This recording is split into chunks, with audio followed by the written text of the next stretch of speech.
Это был великий боксер и, по мне, вообще лучший супертяжеловес в истории.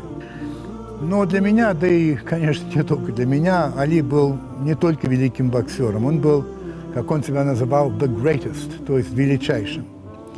Ну, для начала он принял ислам, тем самым бросив вызов обществу, и вообще вместо своего имени Кассиус Марсас Клей стал Мухаммедом Али, и отказывали его называть так. И на ринге после каждого раунда он спрашивал противника: «Как меня зовут? Как меня зовут?» В общем, требовалось мужество для этого поступка. А потом уже в самый разгар войны во Вьетнаме он отказался служить в американской армии.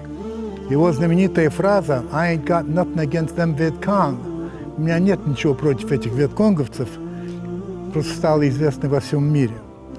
В ответ его лишили титула, запретили заниматься боксом. И это произошло, когда он был в полном расцвете сил.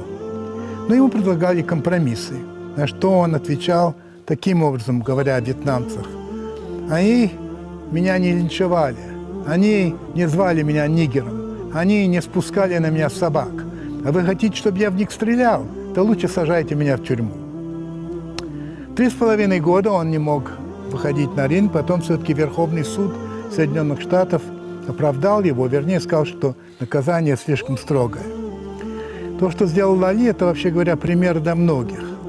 Он отказался предать себя прежде всего, он отказался уступить государственной машине, не испугался того, что его, черного мусульманина, просто закатают в асфальт и забудут.